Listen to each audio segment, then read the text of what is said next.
This is the iPhone SE screen view. This is the iPhone 13 Pro Max screen view.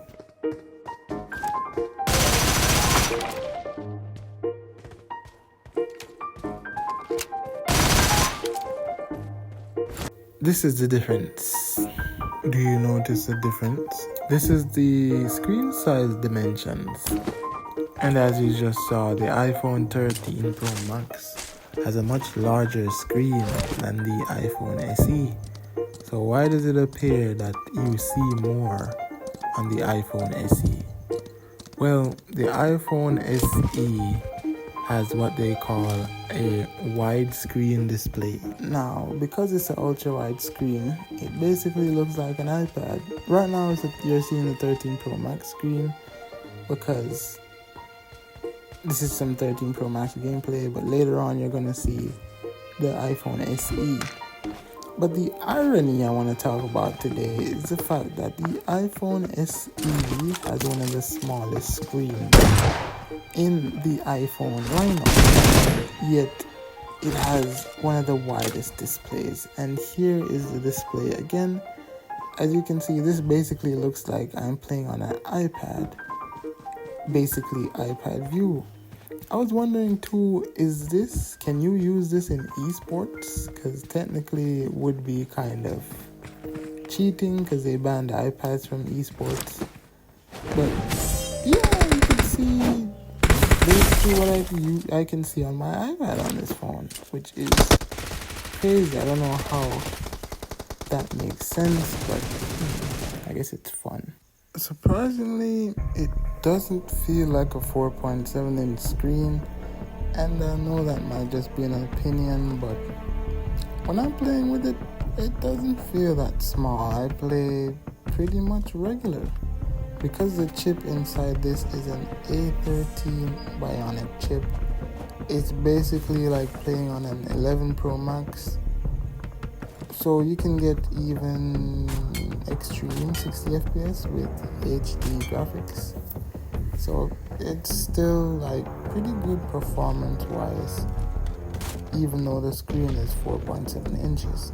And even though the 13 Pro Max is a 120Hz screen and it gives you twice as much FPS, I think it's Extreme Plus or something, but it gives you 120 FPS.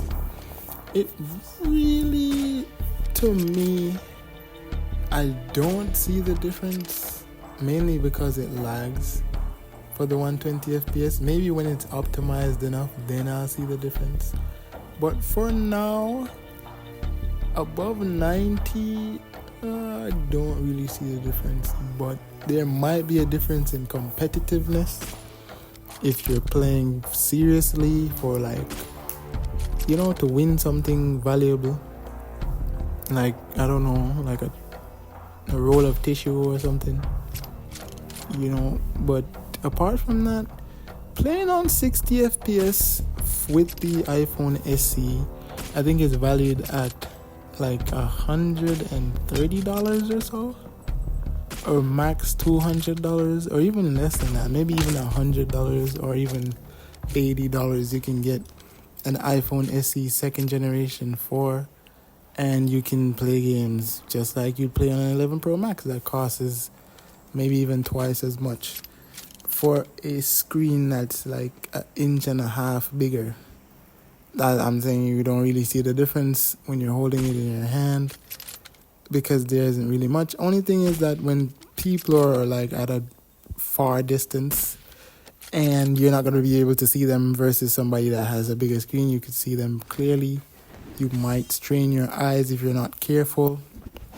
But apart from that, the price and the advantage of what you get with this screen that you're seeing right now, which is the iPhone SE, it is okay. I don't think it's terrible. I've been playing on it for a little bit. I have 1 games on it, and overall it's pretty smooth, and it never lags. I never experienced lag or anything. And I can't say it's much different from playing with the iPhone 13 Pro Max. I've used that as well, and it's I don't know, it's just you get used to anything you use, really. I feel like I've seen people playing with the SE with 6 fingers, which I don't recommend, but that goes to show that the screen is actually not that small and you could get used to it and you can use it. See, I saw that guy on the top of the roof, even though, it's very tiny and stuff. I didn't shoot because I'm a nice guy in this game. I don't try to kill people. Only the people that try to kill me. That's why I only have 2 kills, because only 2 persons tried to kill me earlier.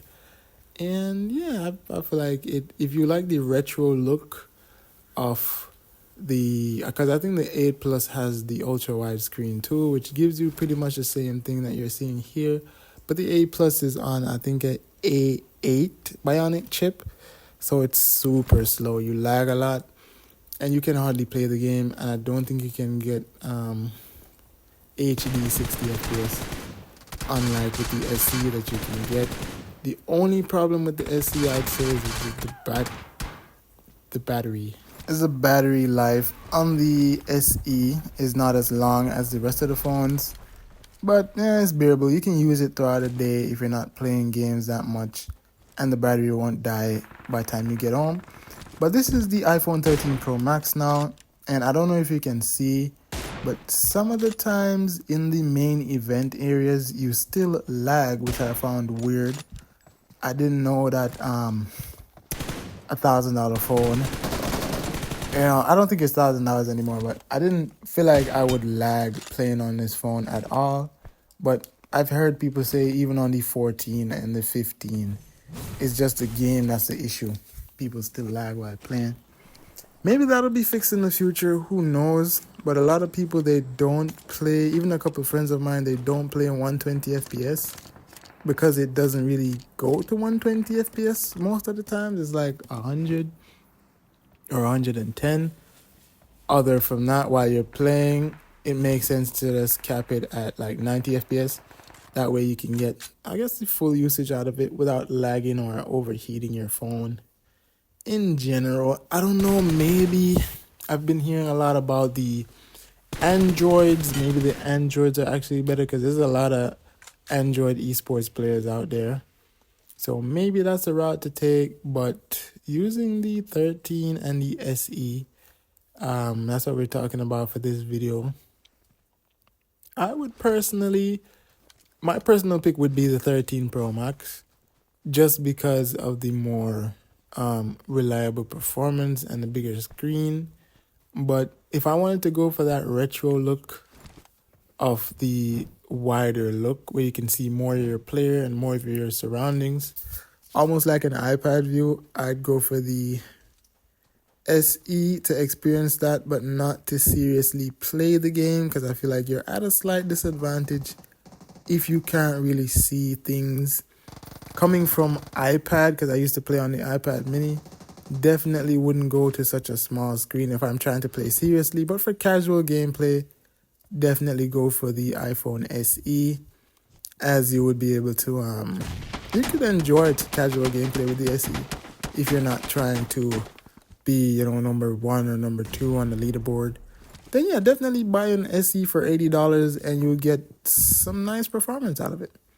I just feel like I wanted to share that with you guys.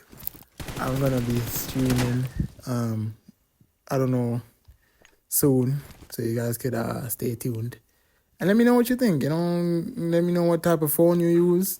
If you're thinking about upgrading, don't buy an 8 Plus. If you're like broke, buy an SE and just enjoy the ride. But SE 2nd generation or 3rd generation. The 1st generation, nah. 2nd generation, definitely. And you should have some fun, You should have a good time. See you in the next video.